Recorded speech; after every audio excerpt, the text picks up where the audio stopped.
Majalah Tempo terbaru memuat laporan utama tentang kekerasan seksual di kampus. Dan hasil investigasi Tempo sungguh menakutkan. Tempo menurunkan sejumlah cerita tentang bagaimana kekerasan seksual terjadi di kampus-kampus ternama. Yang paling banyak diangkat adalah Universitas Indonesia. Dan pelakunya antara lain adalah dosen senior yang selama ini dihormati karena karya-karyanya. Dia adalah seorang guru besar terkemuka, bahkan pernah menjadi anggota DPR. Sang profesor memang dikenal sebagai dosen yang genit. Menurut salah satu koleganya, kekerasan seksual sudah terjadi selama 30 tahun, dan selama ini tidak ada yang berani menghentikannya. Tempo menampilkan modus kekerasan secara cukup terperinci. Salah seorang mahasiswi yang berani bicara ke Tempo adalah Ritika. Dia bercerita tentang bagaimana dia dijebak sehingga terpaksa berada satu taksi dengan sang dosen. Di perjalanan, si dosen memegang tangan dan paha Ritika. Menjelang Ritika turun dari taksi, si dosen bahkan sempat mencium bibirnya. Mahasiswi lain bernama Gayatri melaporkan kejadian yang serupa. Saat bimbingan skripsi di ruang kerja si dosen, Gayatri sempat dipeluk. Gayatri selamat dan melaporkan ke jurusan ilmu politik. Tapi karena skripsinya sudah setengah jalan, Gayatri melanjutkan bimbingan. Hanya saja, sejak saat itu ia tidak mau menemui sang dosen sendirian. Pelaku kekerasan seksual ini bukan cuma si dosen senior. Tempo juga mengangkat kasus dosen Fakultas Hukum yang terkenal karena sering muncul di layar televisi. Beberapa tahun lalu, dia diketahui berhubungan terlalu jauh dengan mahasiswinya. Si mahasiswi mengakui bahwa dia diperkosa. Si dosen menyatakan hubungan terjadi karena suka sama suka. Akhirnya, si dosen ini diberi sanksi etik dan keluar dari Universitas Indonesia. Maraknya kekerasan seksual menyebabkan dua mantan mahasiswi berinisiatif membuat pos pengaduan di UI. Namanya Hope Helps. Selama 2019 sampai 2020, mereka menerima 47 pengaduan kekerasan seksual. Tahun ini saja sudah ada 31 pengaduan yang masuk. Padahal saat ini adalah masa kehidupan kampus tidak aktif karena kuliah dari rumah. Hope Helps kini memiliki perwakilan di 15 kampus di Jawa dan Bali.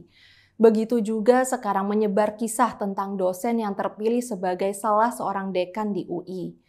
Ini memang tidak ada dalam laporan Tempo, tapi ramai dibicarakan setelah Tempo memuat laporan tentang kekerasan seksual di kampus. Seperti yang terjadi di Fakultas Hukum, si dosen ini pernah menghamili mahasiswinya.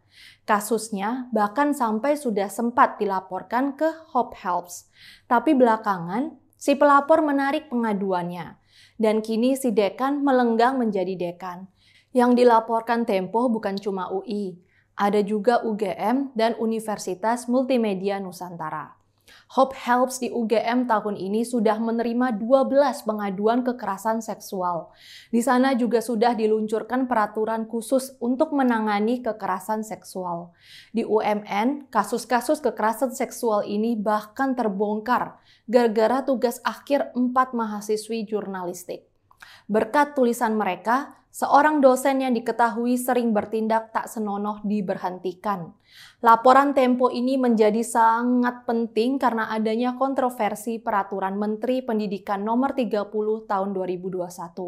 Dalam Peraturan Menteri tentang Pencegahan dan Penanganan Kekerasan Seksual di Perguruan Tinggi ini, termuat banyak ketetapan yang akan melindungi korban dan menghukum pelaku. Sayangnya, aturan ini terus diprotes sejumlah kelompok Islam. Yang menolak antara lain adalah Muhammadiyah, Partai Keadilan Sejahtera, dan Koalisi Ormas Islam. Salah satu tuduhan yang dilontarkan adalah aturan tersebut akan melegalkan hubungan seks bebas di kampus. Tuduhan ini terjadi dikarenakan aturan ini memang hanya menghukum perilaku seksual yang dilakukan tanpa persetujuan. Dengan kata lain, peraturan ini tidak mengatur sama sekali perilaku seksual yang dilakukan suka sama suka. Tentu saja tuduhan ini berlebihan. Pemerintah tidak melahirkan peraturan ini begitu saja di belakang meja. Mereka melakukan penelitian dan mencari data di 79 kampus. Mereka membentuk berbagai tim kajian. Mereka memperoleh masukan dari banyak pihak. Dari sanalah pemerintah tahu betapa maraknya kekerasan seksual di kampus. Berdasarkan penelitian, diketahui 77% responden mengakui pernah mengetahui adanya kekerasan seksual di kampusnya. Namun, 63% menyatakan tidak pernah melaporkan kekerasan seksual tersebut. Kekerasan seksual ini bisa terus terjadi karena pada umumnya pelakunya adalah mereka yang memiliki kekuasaan atas korban. Yang paling menonjol adalah kekuasaan dosen atas mahasiswi. Korban adalah mahasiswi yang merasa nasibnya tergantung pada sang dosen. Misalnya terkait dengan nilai mata kuliah atau kelulusan skripsi. Dalam kondisi semacam itu, si dosen merasa bisa melakukan apa saja. Apalagi kalau ini terjadi saat skripsi sudah setengah jadi. Ada mahasiswi yang akhirnya pasrah melakukan apa yang diinginkan si dosen. Sebagian berkompromi, selama apa yang dilakukan si dosen tidak terlalu jauh, si mahasiswi masih mengiya-iyakan. Kalau baru merayu-rayu atau memegang-megang tangan atau bahu, masih dituruti. Paling si mahasiswi akan mengajak teman prianya untuk menemani kalau bertemu si dosen. Tapi kadang hubungan menjadi terlalu jauh, bahkan sampai tahap dihamili sang dosen. Namun begitu kasus ini terungkap, si mahasiswi akan turut disalahkan. Seolah ini terjadi karena suka sama suka. Yang juga sering menakutkan korban adalah ancaman gugatan balik. Dalam kasus Universitas Riau, si dekan melaporkan balik si korban. Ini lazim terjadi. Apalagi kasus kekerasan seksual tergolong sulit dibuktikan. Akibatnya, banyak korban yang takut melapor. Kalaupun berani, mereka tak tahu harus melapor kemana. Pihak pimpinan seringkali juga bingung apa yang harus dilakukan ketika diketahui seorang dosen melakukan kekerasan seksual terhadap mahasiswinya. Payung hukumnya itu tidak ada. Apalagi selama ini ada semacam budaya memaklumi pelaku dan menyalahkan korban. Pimpinan kampus mendiamkan karena si pelaku misalnya adalah tokoh terkemuka. Karena selama ini mereka adalah pengajar yang baik, berprestasi, melahirkan banyak karya ilmiah, mereka akan dianggap sebagai aset kampus. Karena posisinya itu, perilaku mereka akan dilindungi. Sebaliknya, si mahasiswi yang berani bicara akan dituduh macam-macam. Para pengajar pun akan saling menutupi aksi kekerasan ini. Ketika si mahasiswi melapor, laporan itu akan didiamkan.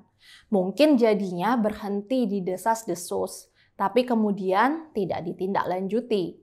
Yang mendiamkan ini bukan cuma dosen pria, dosen perempuan pun bisa begitu. Dengan kondisi semacam ini, jelas aturan Mendikbud tentang kekerasan seksual di kampus menjadi sangat penting. Aturan ini menetapkan langkah-langkah untuk mencegah kekerasan seksual. Aturan ini juga menetapkan sanksi yang berat bagi para pelaku kekerasan seksual. Bahkan aturan ini akan memberikan sanksi bagi kampus yang tidak patuh menerapkan aturan ini. Mudah-mudahan masyarakat bersedia mendukungnya. Saya Rizka Putri, undur diri.